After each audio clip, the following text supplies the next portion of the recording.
संबंध।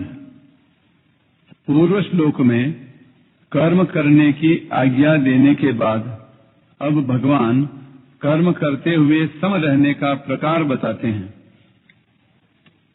योगस्थः कुरु कर्माणि संगं त्यक्त्वा धनंजय सिद्ध्य सिद्ध्यो समो भूत्वा समत्वं योग उच्यते। हे धनंजय, तू आसक्ति का त्याग करके सिद्धि असिद्धि में सम होकर योग में स्थित हुआ कर्मों को कर, क्योंकि समत्व ही योग कहा जाता है। व्याख्या। संगम त्यक्त्वा, किसी भी कर्म में, किसी भी कर्म के फल में, किसी भी देश काल घटना परिस्थिति अंतःकरण बहिकरण आदि प्राकृत वस्तु में तेरी आसक्ति न हो, तभी तू निर्लिप्तता पूर्वक कर्म कर सकता है। अगर तू कर्म फल आदि किसी में भी चिपक जाएगा तो निर्लिप्तता कैसे रहेगी, और निर्लिप्तता रहे बिना वह कर्म मुक्तिदायक कैसे होगा। सिद्ध्य सिद्ध्यो हो समो भूत्वा, आसक्ति के त्याग का परिणाम क्या होगा? सिद्धि और असिद्धि में समता हो जाएगी। कर्म का पूरा होना अथवा न होना, सांसारिक दृष्टि से उसका फल अनुकूल होना अथवा प्रतिकूल होना, उस कर्म को करने से आदर निरादर प्रशंसा निंदा होना, अंतःकरण की शुद्धि होना अथवा न होना आदि आदि जो सिद्धि और असिद्धि है उसमें सम रहना चाहिए। टिप्पणी। इस विषय में श्री शंकराचार्य जी महाराज गीता 2:48 की व्याख्या करते हुए कहते हैं, योगस्थः सन कुरु कर्माणि केवलमीश्वरार्थम तत्रापीश्वरो मे तुष्यत्विति संगम त्यक्त्वा धनंजय फल तृष्णा शून्येन क्रियमाणे कर्माणि सत्वशुद्धिजा ज्ञान प्राप्ति लक्षणा सिद्धि तद विपर्ययजा असिद्धि तयोः सिद्ध्य सिद्ध्योरपि समस्तुल्यो भूत्वा कुरु कर्माणि कोऽसौ योगो यत्र सः कुर्वीत्युक्तमिदमेव तत् सिद्ध्य सिद्ध्योः समत्वं योग उच्यते। हे धनंजय, योग में स्थित होकर केवल ईश्वर के लिए कर्म कर, उसमें भी ईश्वर मेरे पर प्रसन्न हो जाए, इस संग को यानी कामना को छोड़कर कर्म कर। फल तृष्णा रहित पुरुष के द्वारा कर्म किए जाने पर अंतःकरण की शुद्धि से उत्पन्न होने वाली ज्ञान प्राप्ति तो सिद्धि है, और उससे विपरीत ज्ञान प्राप्ति का न होना असिद्धि है। ऐसी सिद्धि असिद्धि में सम होकर अर्थात दोनों को तुल्य समझकर कर्म कर। वह कौन सा योग है जिसमें स्थित होकर कर्म करने के लिए कहा है? यही जो सिद्धि और असिद्धि में सम होना है, इसी को योग कहते हैं। कर्मयोगी की इतनी समता अर्थात निष्काम भाव होना चाहिए कि कर्मों की पूर्ति हो चाहे न हो, फल की प्राप्ति हो चाहे न हो, अपनी मुक्ति हो चाहे न हो, मुझे तो केवल कर्तव्य कर्म करना है। साधक को असंगता का अनुभव न हुआ हो, उसमें समता न आई हो, तो भी उसका उद्देश्य असंग होने का, सम होने का ही हो। जो बात उद्देश्य में आ जाती है वही अंत में सिद्ध हो जाती है। अतः साधन रूप समता से अर्थात अंतःकरण की समता से साध्य रूप समता स्वतः आ जाती है। तदा योगमवाप्स्यसि।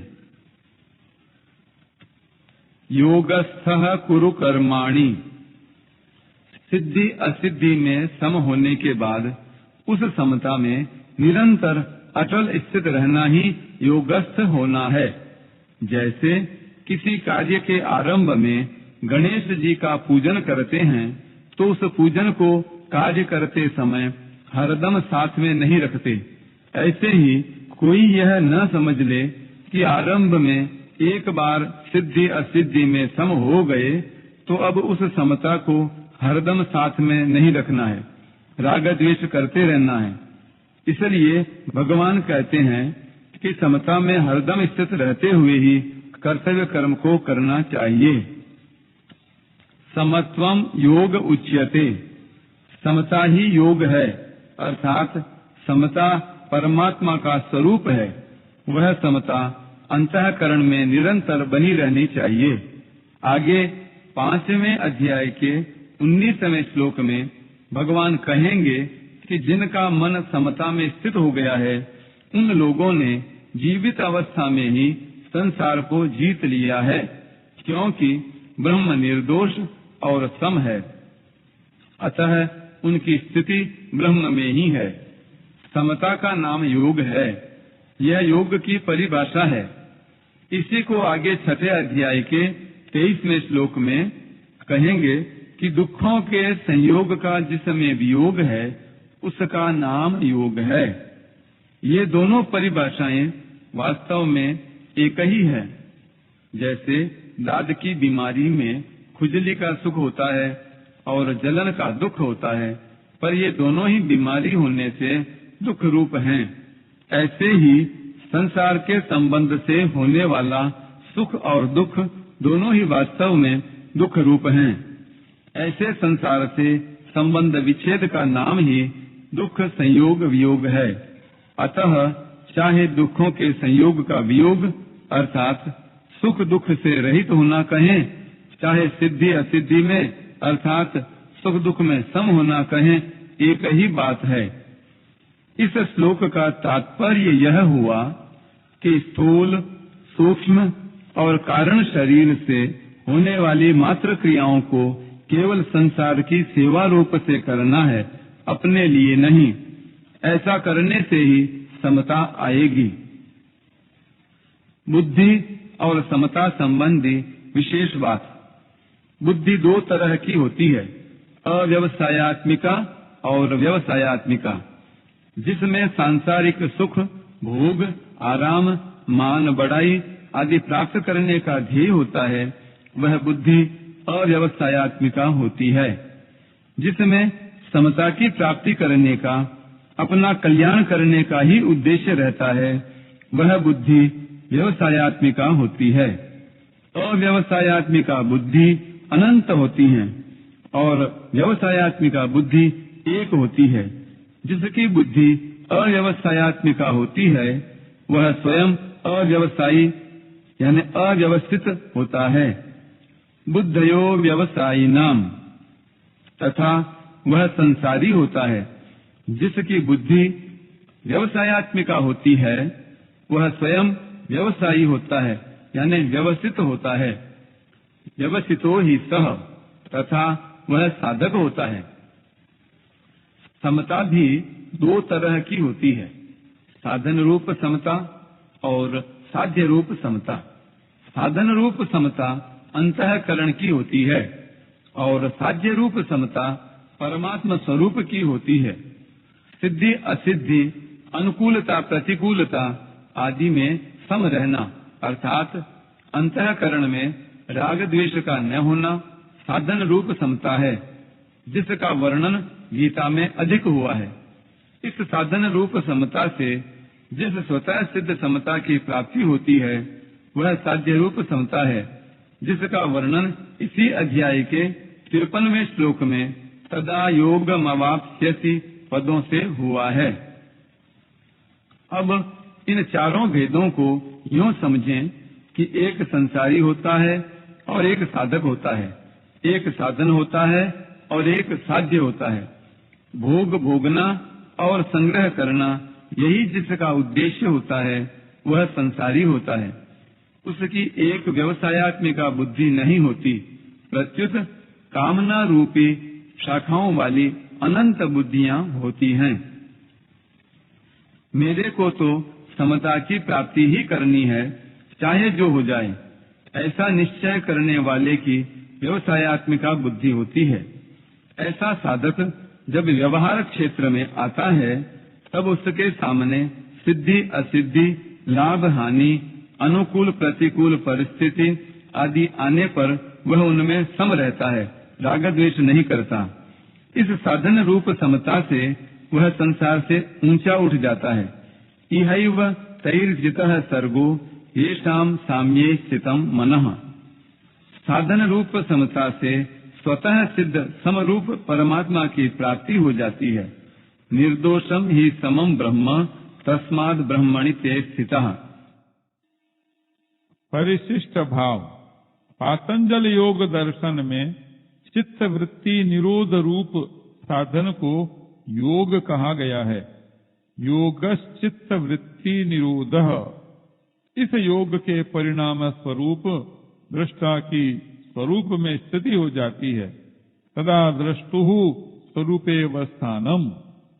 इस प्रकार पातंजल योग दर्शन में योग का जो परिणाम बताया गया है उसी को गीता योग कहती है। समत्वम योग उच्यते। तम विद्यात् दुख संयोग वियोगम योग संगीतम। तात्पर्य है कि गीता चित्त वृत्तियों से सर्वथा संबंध विच्छेद पूर्वक स्वतः सिद्ध सम स्वरूप में स्वाभाविक स्थिति को योग कहती है। इस योग अर्थात समता में स्थित होने पर फिर कभी इससे वियोग अर्थात व्युत्थान नहीं होता। इसलिए इसको नित्य योग भी कहते हैं। चित्त वृत्तियों का निरोध होने पर तो निर्विकल्प अवस्था होती है, पर समता में स्वतः सिद्ध स्थिति का अनुभव होने पर निर्विकल्प बोध होता है, सहजावस्था होती है।